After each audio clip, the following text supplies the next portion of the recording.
6 months offshore. Everyone said that would be the worst part. Endless shifts on the rig, bones screaming from strain, the stink of grease, the deafening sea. No real sleep, just steel and storm and the ache of missing home. I marked the days, like tally marks in a cell, clinging to the idea of walking through my front door and seeing my wife Delilah and our son, Miles. Every break, every second I got, I pictured her waiting on the porch, that smile of hers, like sunrise. Miles sprinting, across the lawn, launching into my arms. I could hear them laughing, feel their warmth as I pulled off the highway and turned onto our street, heart thudding like a war drum. But as I slowed in front of the house, something twisted deep in my gut. At first, I couldn't place it. Maybe it was the yard, grass patchy, overgrown, the flower beds stripped bare.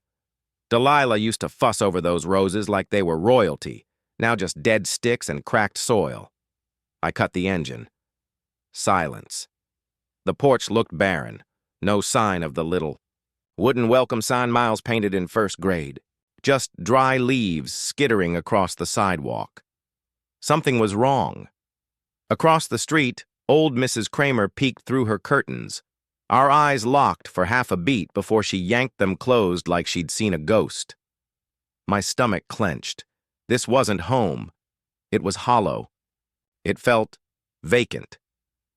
I slammed the truck door harder than I meant to and jogged up the porch steps. The key turned, but the lock felt stiff, unfamiliar, not just locked, sealed. I knocked, once, twice. No answer. The silence felt thick, suffocating. I pounded harder, nothing. Then, footsteps, soft. Behind me, I turned. Miles stood in the driveway, clutching his old baseball glove like a lifeline. Pale, tight-lipped. Too serious for a kid his age. "Hey, buddy," I said, crouching, trying to keep my voice from shaking. "Where's Mom? What's going on?" He shifted his feet, avoided my eyes. I saw it. The fear, the confusion, the truth he didn't know how to say. She's at church, Dad," he finally whispered. "She's getting married." The words didn't register at first, like he'd spoken in code. Married. To who? I asked, though I already knew. He swallowed. To Jaime. The world tilted. Jaime, my best friend, my brother in everything but blood. The man who helped me build the damn deck. Babysat Miles when Delilah worked late. Jaime who stood beside me at my wedding, drunk and laughing, toasting my forever. "They're all there," Miles said quietly. "Grandma, Grandpa, Aunt Elise, everyone." Mom said. He hesitated, then finished, voice cracking. She said, "You were a coward, that you abandoned us." It hit like a steel beam, stole the air from my lungs. Abandoned? I'd bled for this family. Broke my body on the ocean so Delilah could have her dream kitchen. So Miles could attend that damn school she cried over. I missed birthdays and anniversaries. Not because I didn't care, but because I believed in us. I thought they understood the sacrifice. They buried me before I even made it home. I looked at Miles, my son. His little face twisted in guilt that didn't belong to him. I knelt again, steadier this time. "You don't have to stay here," I said. "You can come with me. You always can." He hesitated. My heart stalled, afraid I'd lost him too. Then, without a word, he dropped the glove and grabbed my hand like it was a rope pulling him from a storm. "I'm coming with you, Dad," he said, tears burning behind his eyes. I pulled him in too. Me held him tight. In that moment, he was everything, my anchor, my reason. When I looked up again, I saw the house for what it really was, not a home, a tomb, the grave of a life they'd already replaced. I helped Miles into the truck, watched him buckle himself without being asked. Always my responsible kid. I started the engine and reversed out of the driveway I had once paid for with my spine. This wasn't over.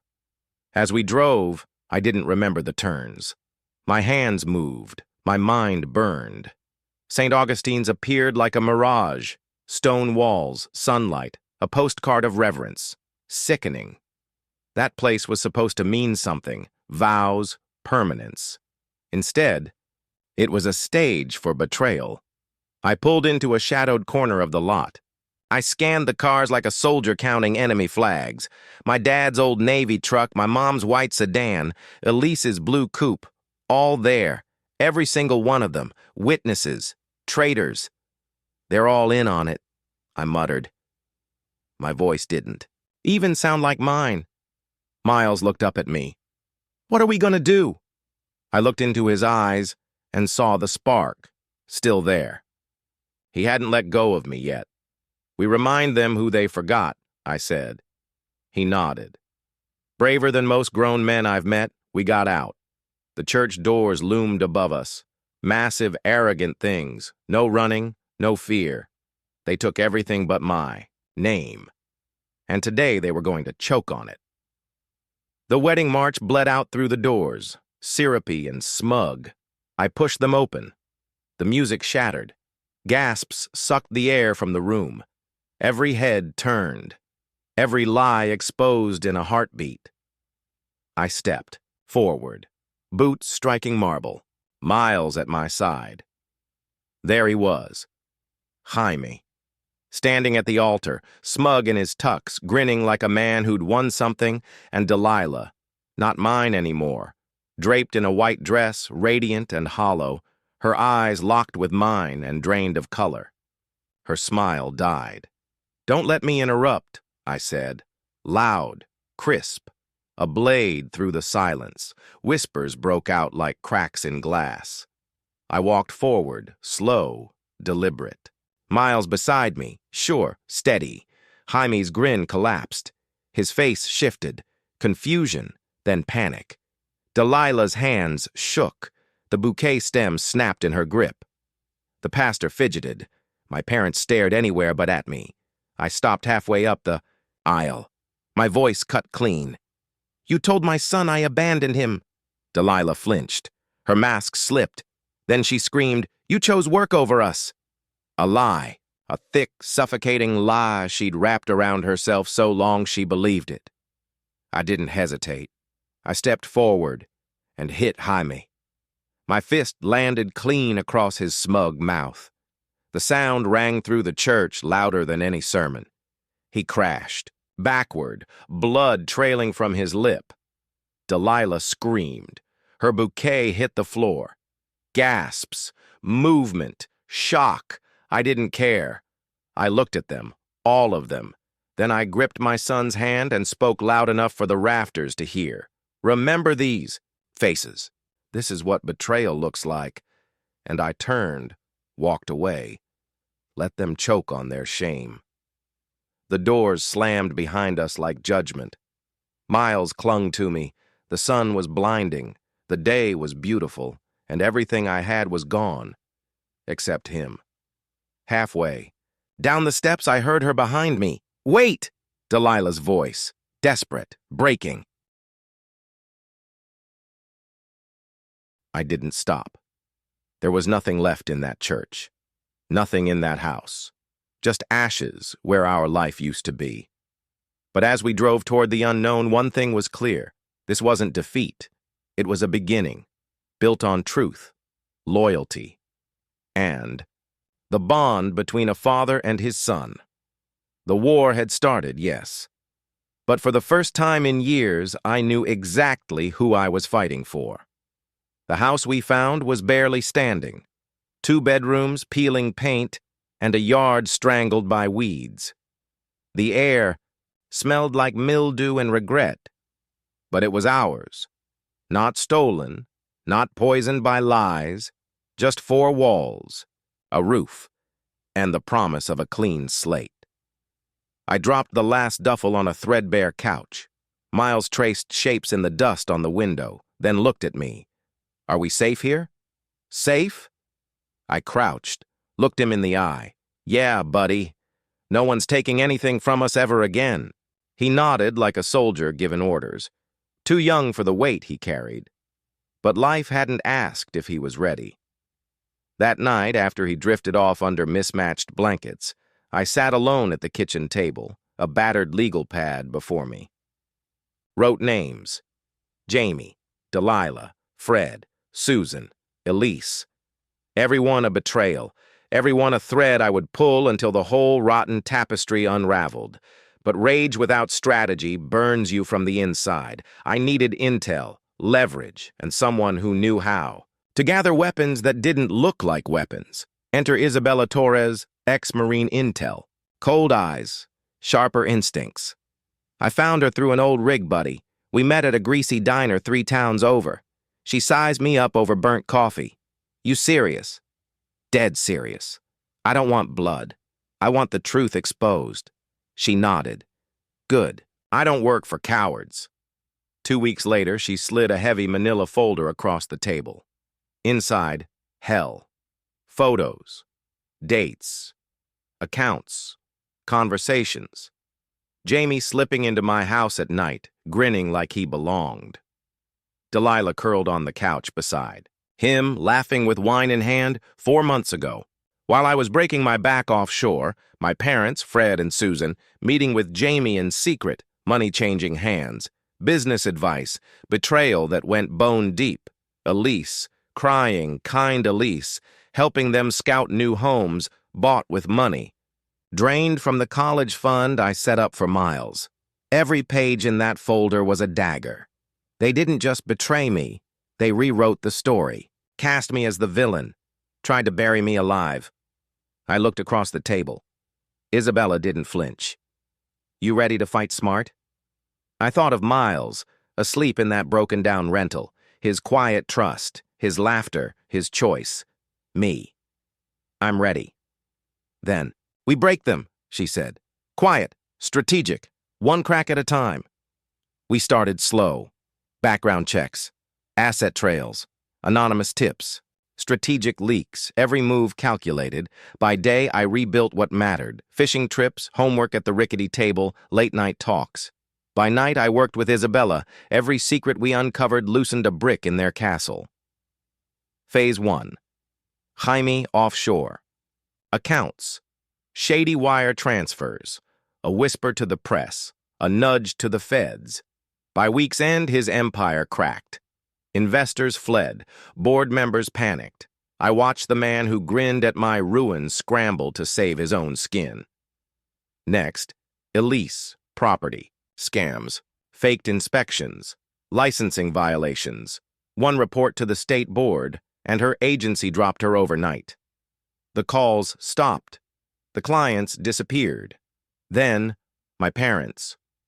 I took my time, old tax discrepancies, buried fraud, a quiet tip, and the IRS came knocking. They shut their shop down.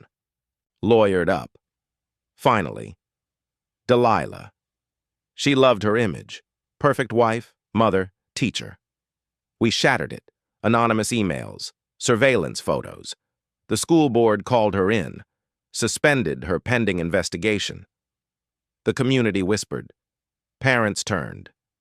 Post from a local veterans group went viral. He was fighting oceans. She was playing house.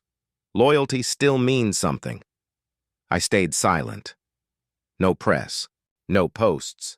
I just lived, picked Miles up from school, made canned dinners that somehow tasted like victory, played catch in the driveway, every hug, every smile, every fridge drawing stitched a part of me back together.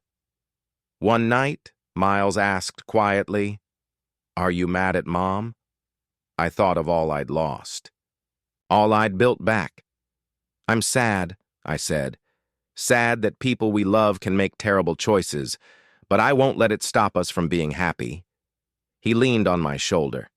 Peace settled over me like dusk. Phase 1 was complete. The cracks had formed. Now it was time to shatter what they built, but I should have seen it coming. People like Delilah and Jaime don't just break, they strike back. The summons came on a rainy Thursday. Emergency custody hearing. They claimed I was unstable, unsafe. That offshore work made me unfit. Across the cracked driveway, Miles laughed, kicking a soccer ball free and light. They wanted to take that from him. From me. I called Isabella. First ring.